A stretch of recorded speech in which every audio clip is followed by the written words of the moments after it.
Greetings, everybody, and welcome to the Dracovin Empire. Are you ready to dive back into the world of Golarion, the world of the Pathfinder role-playing games system, world setting? I don't know what I'm saying. We're going into Golarion, the world setting of the Pathfinder role-playing game system. I'm going to be your host today, Candace Naravan Dracovin, grabbing your hand and having us plane shift across the various places of the multiverse, go from one end of the universe to the other to visit ourselves in this magical world of Golarion, where we're going to be learning about another ancestor today. So I'm hoping you're ready to take my hand. Remember, as you're going this and I'm leading you on this journey, to do the various things that you do over on YouTube or Twitch. Anyway, we're at for YouTube. Like, subscribe, ring the bell, all that stuff. Hey, let's plane shift to Golarion. Whoosh. Bam! Arrived in Golarion. Now, we're not arriving in a particular place because we're visiting an ancestor. And I guess TNZ is a great place to visit this ancestor for one group. We'll talk about it. But we're going to be talking about the Athamaru. The Athamaru, as they were known before the remaster project and from older stuff for Pathfinder 1st Edition, Locathahs. Now, I will refer to them as Athamaru from now on, keep with the newer name of them, but just know that that was what they were in the old. I will have it in the title when it's up on YouTube, that you will know the old name they had. So what sources might I look into for a little bit more information, and of course for an ancestry, mechanics on how to play them? There are a number of books.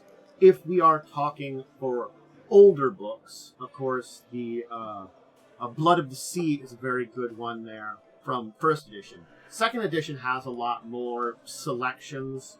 The Rage of Elements is a great place there, of course. In the Monster Core, we're introduced to them again. The TNZ World Guide has some information about some of their nations and individuals that are in TNZ. And of course, the best place for the most information that is most up to date from the Remaster Project 2nd edition is the Howl of the Wild. Howl of the Wild, that's the book if you want to play. That's the one right below me now. That's the one that's the newest. That, I had to wait till its information was on Archives of Nethys to do this video, because I have a bunch of these other ones. I don't got this one, personally. So I had to wait till this one's information was up online in the place. So Archives of Nethys will have a lot of this information here. But you can also, again, this does provide a little extra details. So, who are the Athamaru?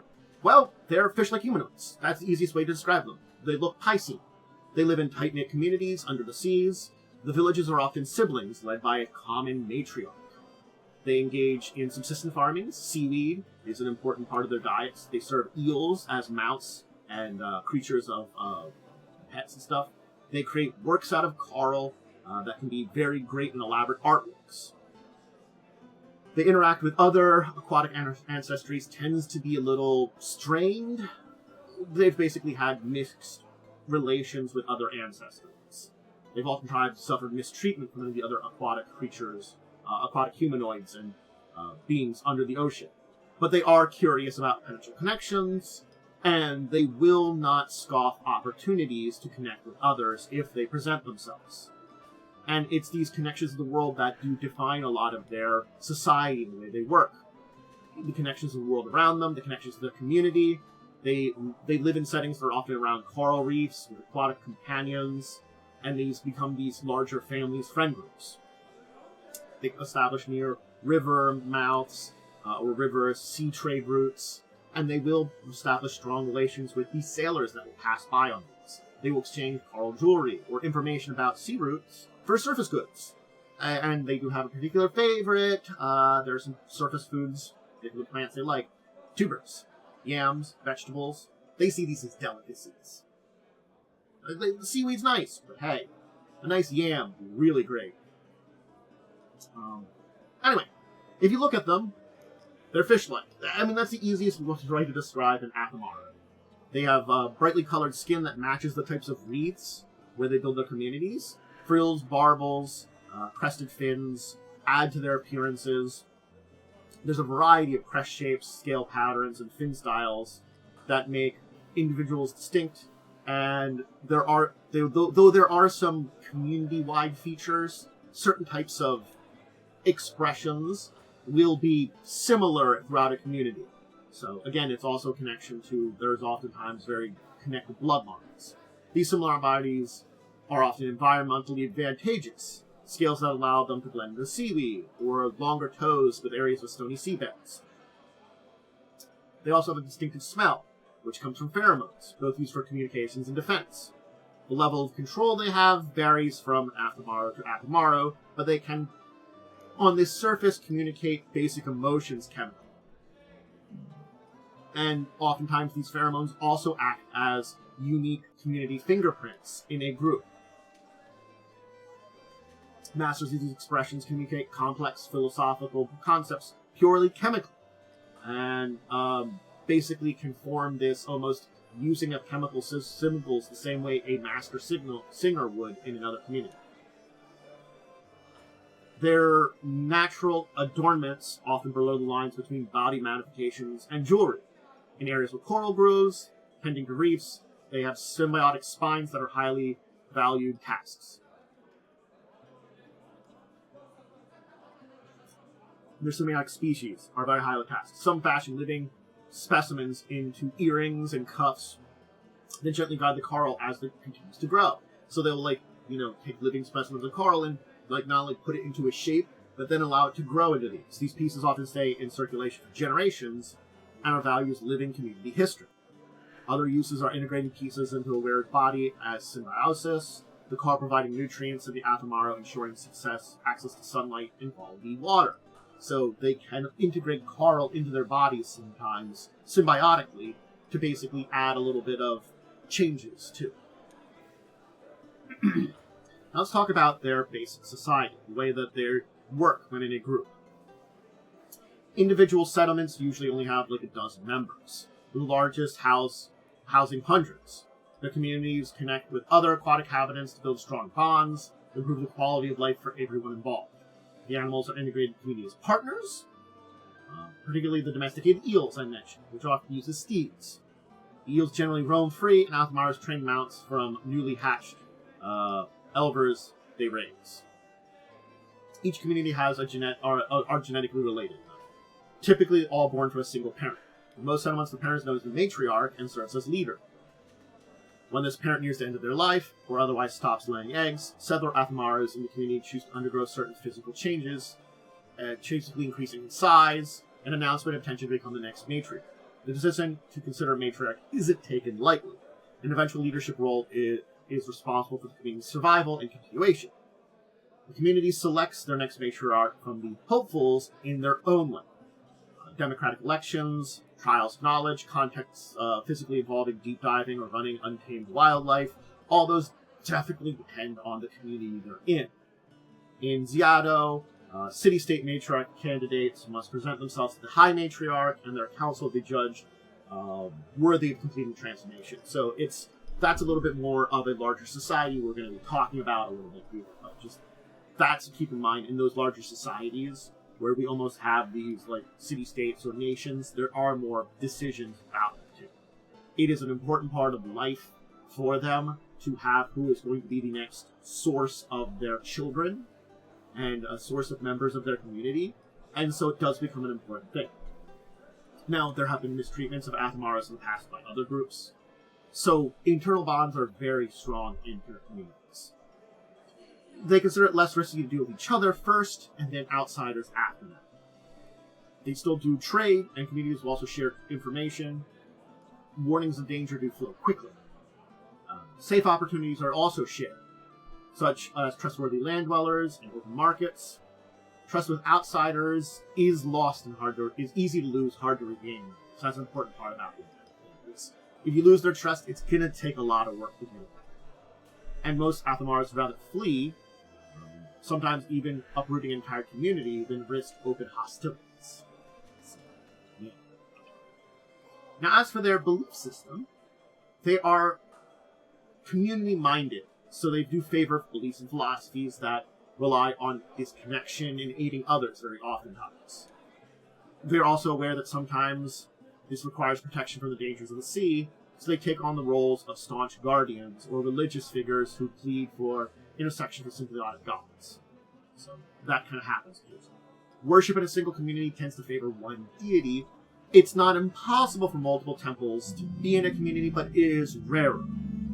In the Inner Sea region, Athamaru typically revere Gozera, the nature god, for the strength of their bonds with their surroundings, and as Aristil for guidance in forming healthy communities. In TNZ, the Duke of Thunder, Hei Feng's favor is sought for Athamaru navigating the fickle seasons in politics, while those that guard the seas against horrors of the deep pray to the triad of war gods, Sri Kalas, Sri Kaming, and Sri Bari for unwavering strength.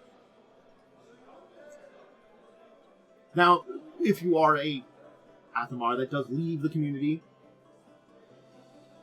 there's usually ones that have very good reason to do so. Maybe to protect their community, solve a particular problem. Maybe after a tragedy you leave.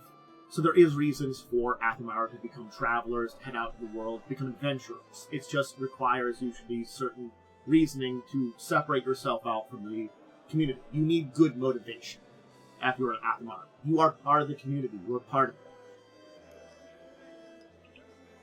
Now, on Golarion, with showing off here the High Matriarch of Zadao here. This is Urakadusi. The largest population are in the underwater nation of Zadao in TNZ. So that's where we get this High Matriarch from.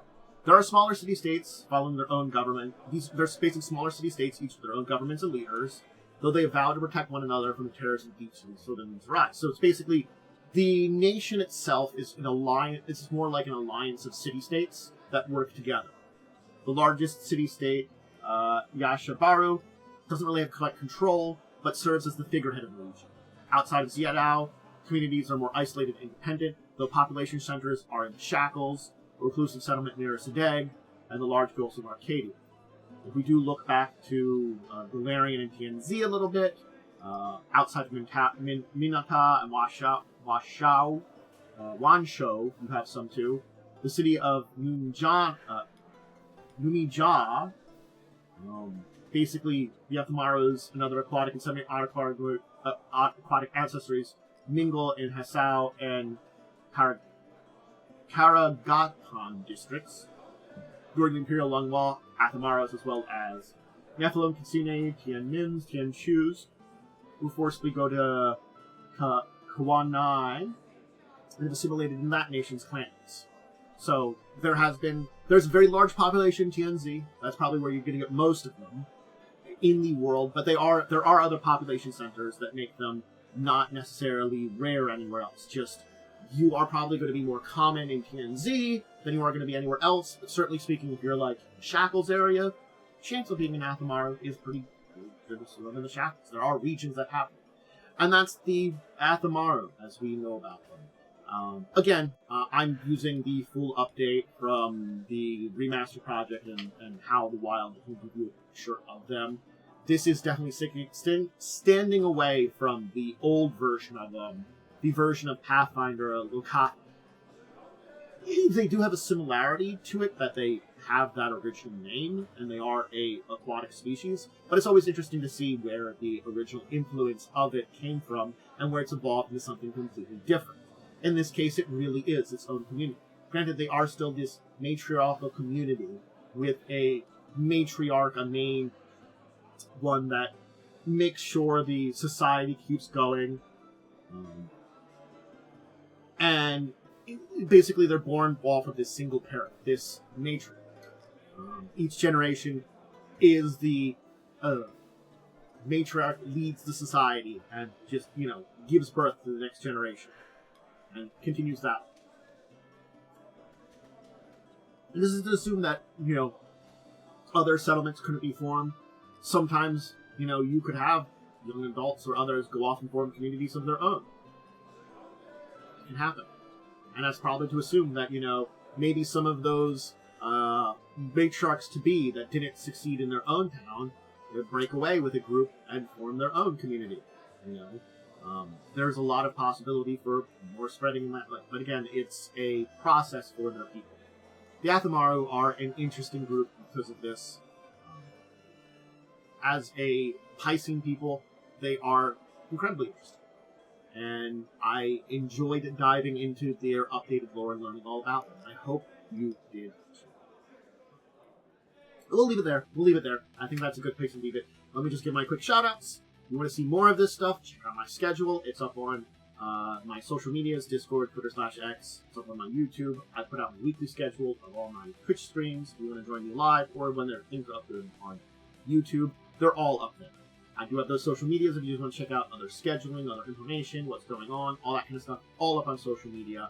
I can shout out my live play of Pathfinder 1st Edition, Crimson Queen on Wednesdays at 8. We're getting close to the end at the time of recording of this video.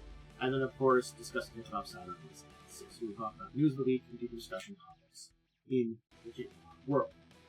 I think I will probably get going at this point in time. I gave all my shout-outs. Remember, once again, to like, subscribe, ring the bell, leave a comment. My question today, which I guess I'll just leave this question at the end here for any of you who are out there, or stayed to the end. Would you play an Athamaru character? Have you played an Athamaru character? And if you want to play one, what's your idea for one? Why would you leave your community? It's kind of like I'm inquiring into your ideas for Athamarus. That's my question. I think there could be some really cool, interesting ideas for it. And, you know, as a, I'm guessing, amphibious species, if they're not mentioned in their abilities. Oh, it's amphibious is on their attacks.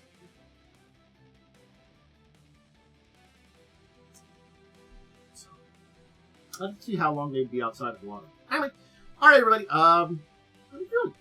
Thank you for joining me today and learning all about these, and until the next time we chat, learn about a new ancestry, something else related to Golarion or other tabletop, I bid all of you a deep and wonderful farewell.